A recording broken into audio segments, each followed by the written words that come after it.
और वसुदेव जी धीमी चाल से ठाकुर जी को लेकर के चल रहे हैं महाराज। आहा।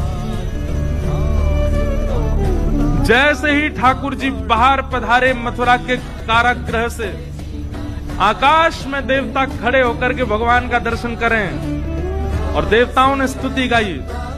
सत्यमृतम सत्य परम त्रिसत्यम सत्यश्च योनिम निहितम च सत्ये सत्यस्य सत्यामृत सत्य नेत्रम सत्यात्मकम त्वाम शरणम प्रपन्ना। महाराज भागवत में तो इतना सुंदर वर्णन है कि आज हिंसक जीव भी आपस में मित्र हो गए। शेर भी दौड़ रहा है ठाकुर जी के दर्शन करने के लिए, हिरन भी दौड़ रहा है। तभी हिरन ने आकर के एक लात मारी शेर में, पीछे हट मैं पहले करूंगा। शेर बोला मानता नहीं, तेरा मेरा ब्रेकफास्ट है तू। बोले आज भाई हमारे ठाकुर जी का जन्म हुआ है, आज दोनों भाव से दर्शन करेंगे।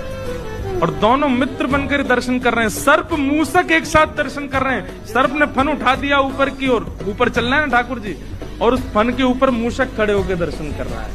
आज सबको ऐसा लग रहा है कि कोई हमारा शत्रु नहीं है। जिस दिन ठाकुर जी प्रकट हुए उस दिन ऐसी स्थिति हो गई, ऐसा स्वभाव हो गया।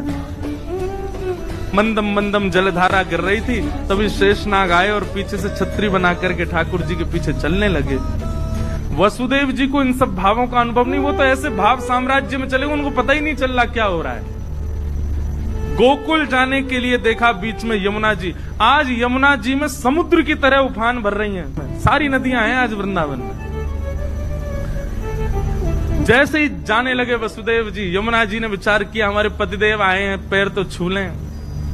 यमुना जी जैसे ही ऊपर आने लगी, ठाकुर जी बोले अरे देखना आ रही है ससुर जी चल लेंगे, उठी उठी आ रही है ऊपर को।